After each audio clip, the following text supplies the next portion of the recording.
네, 안녕하십니까. 유영선 목사입니다. 오늘 함께 나눌 말씀은 사도행전 13장 4절, 5절, 두 구절입니다. 우리는 이제 지난 시간 안디옥 교회의 그 리더들의 면면을 함께 살펴봤습니다.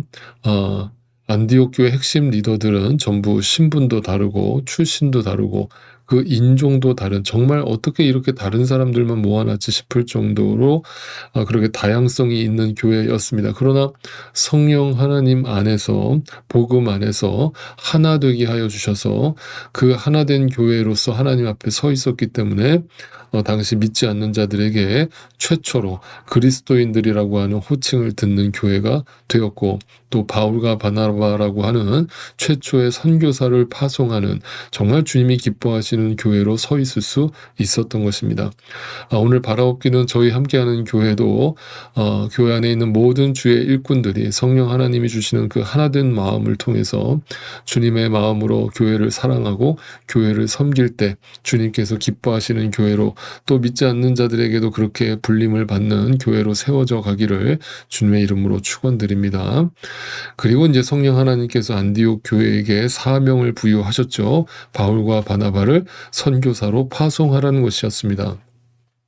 그런데 이 말은 안디옥 교회 입장에서 들어보면 굉장히 당혹스러울 수 있는 사명이었죠. 왜냐하면 바울과 바나바가 핵심 리더였고 담임 목회자의 직을 감당하고 있었기 때문에 그 두 사람이 당장 파송을 하게 되면 공백이 생길 수밖에 없었기 때문이죠. 인간적인 생각을 갖고 있었다면 절대 이 두 사람을 한꺼번에 보내는 것이 쉽지 않은 선택이었을 것입니다. 그러나 안디옥 교회는 사람의 일을 생각하지 않고 하나님의 일을 생각하는 교회였습니다. 사람이 중심이 된 교회가 아니라 하나님이 중심이 되고 하나님이 주인 되신 교회였습니다. 그렇기 때문에 모든 상황과 모든 말씀 앞에 하나님 앞에 순종했습니다. 그래서 이 교회를 하나님께서 세워주셨고 하나님께서 책임져 주실 것이라는 믿음이 있었기 때문에 핵심 리더였던 바울과 바나바를 선교사로 파송하라는 성령 하나님의 음성에 순종할 수 있었던 것입니다. 오늘 한국 교회를 바라보면서 제가 한 가지 안타까운 것은 너무나 담임 목사 중심의 교회가 돼버린 것에 대한 매우 안타까운 마음이 있습니다. 어쩔 수 없이 담임 목사라고 하는 존재의 위치가 말씀을 전하고 또 행정까지 다 도맡아서 하다 보니까 너무 그 위치가 커지고, 또 그런 것을 또 성도들이 기대하고 바라보다 보니까 담임 목사가 건강하게 목회를 하면 너무나 좋은 일이 벌어지겠지만 그 담임 목사가 잘못된 목회를 할 때, 잘못된 선택을 할 때 교회 전체가 무너져 버리는 이런 모습들을 우리가 흔하게 보게 되는 것이죠.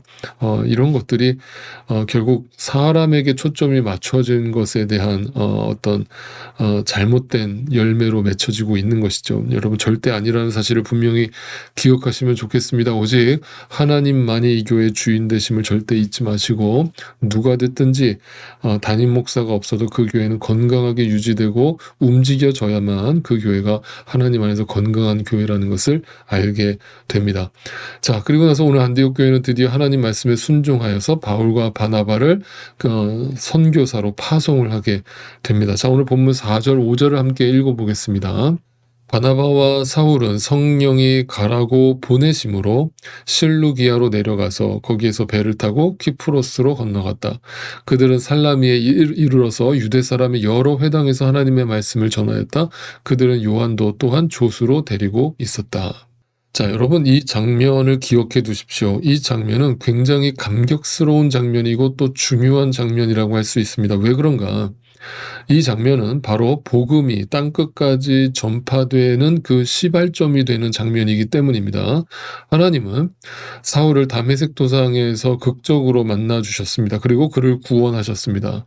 그런데 우리가 앞에서 묵상했던 것처럼 즉시로 그를 사용하지 않고 그를 그냥 그의 사역을 계속 가로막으시더니, 그에게 침묵만 하시더니 그를 어디로 보내셨습니까? 고향 땅으로 보내셔서 그 고향 땅에서 도상에서 무려 13년 동안이나 칩거하게 하셨습니다. 그런데 그 전에 다메섹 도상에서 사울을 만나 주셨을 때 그냥 침묵하신 것이 아니었죠.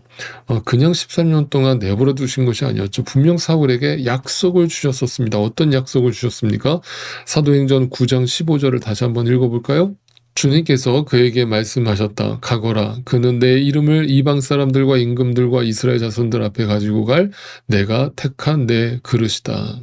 네, 분명 하나님은 사울을 부르셔서 이방인의 그릇, 이방인의 사도로 글을 쓰겠다라는 하나님의 뜻을 천명하셨습니다. 그러면 더 이상 지체할 이유가 없어 보입니다. 하루가 급하게 글을 사용하시고 쓰시면 됩니다. 그런데 하나님은 우리의 생각과 다른 것이죠. 바울이 예수님을 만나고 나서 초기에 그 모든 사역들을 계속해서 가로막으시더니 결국 고향 땅으로 낙향하게 하셔서 13년 동안이나 그곳에 철저하게 묻어주셨다는 사실이죠. 그리고 안디옥 교회 공동 담임 목사가 되게 하셔서 그 뒤로 이방인의 사도로 이제 선교사로 파송하시는데 그 시점이 다메섹에서 사울을 만나 주신 이후에 무려 17년이라고 하는 세월이 흘러간 뒤였습니다. 자, 그리고 나서 바울이 로마 감옥에서 순교당하기까지 약 14년 동안 대략적으로 14,725km, 마일로 따지면 약 9,000마일을 도보로 여행하면서 그리스도의 복음을 전하게 하셨습니다. 제가 이 말씀을 드리는 이유가 있습니다.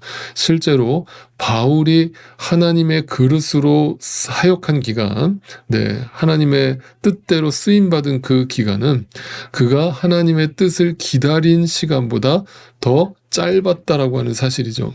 그러니까 더 긴 시간을 사도 바울을 하나님께서 그를 기다리게 하셨다라고 하는 이야기가 되는 것입니다. 자, 이것을 통해서 우리에게 메시지가 주어집니까? 여러분, 하나님의 시간은 우리의 시간과 다르다는 것을 제가 거듭 말씀드렸습니다. 여러분, 이것을 성경 곳곳에서 찾아볼 수 있습니다. 하나님은 소년 다윗을 이스라엘의 왕으로 삼기 위해서 그를 선택하시고 세우셨죠.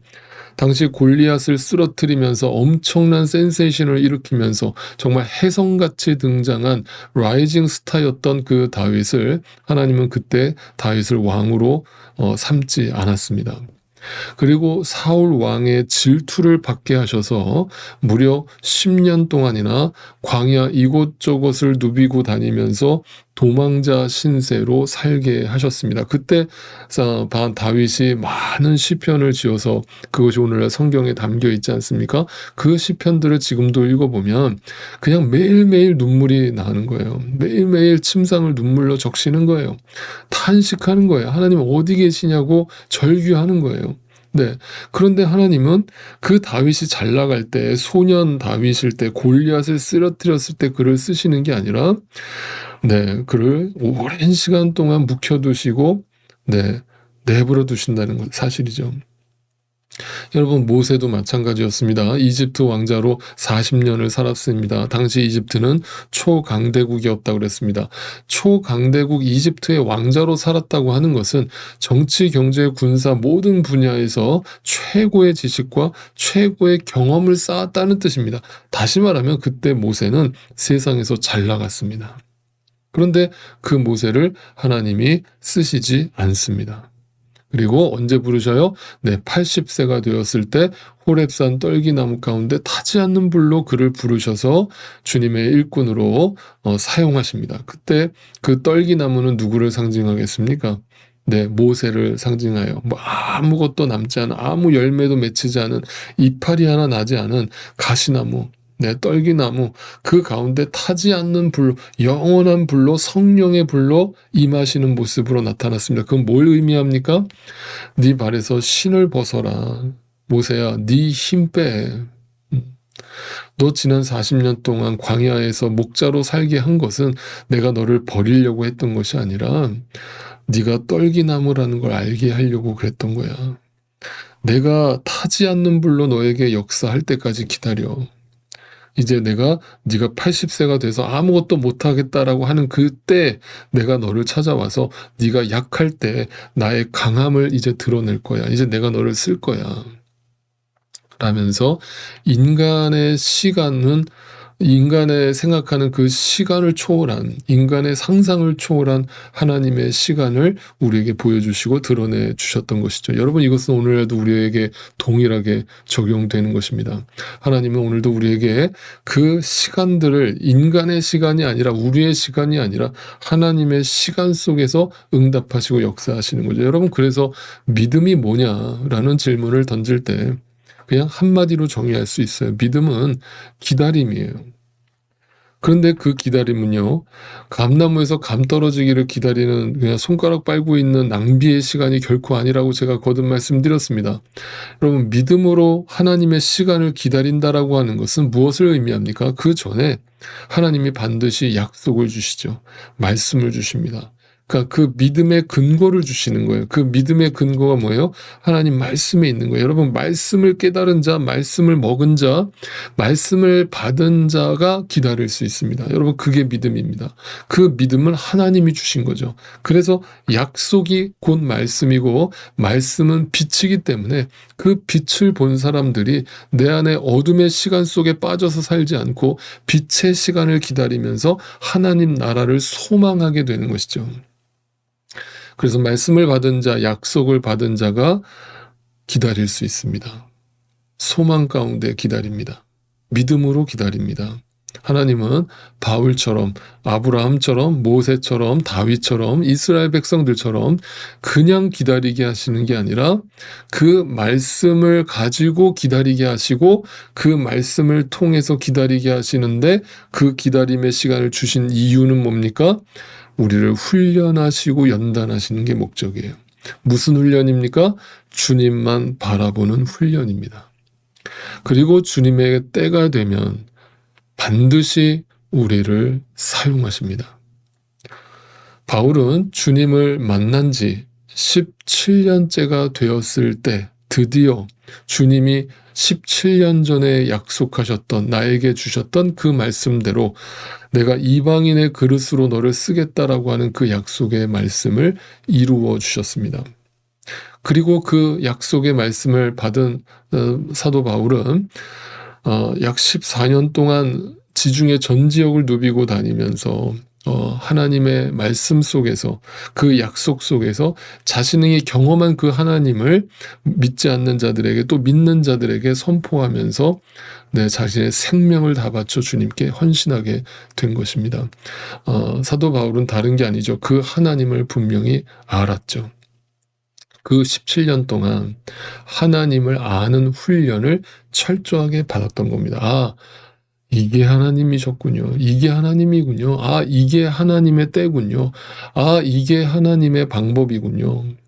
이걸 알았기 때문에 그 17년을 기다릴 수 있었고, 드디어 안디옥 교회의 어떤 첫 번째 그 파송 선교사로서 바나바와 함께 선교 여행을 출발하게 된 것입니다. 이 장면이 얼마나 감격스럽고 얼마나 기적적인 사건인가가 성경에 그대로 우리에게 기록돼서 전해지고 있는 것입니다.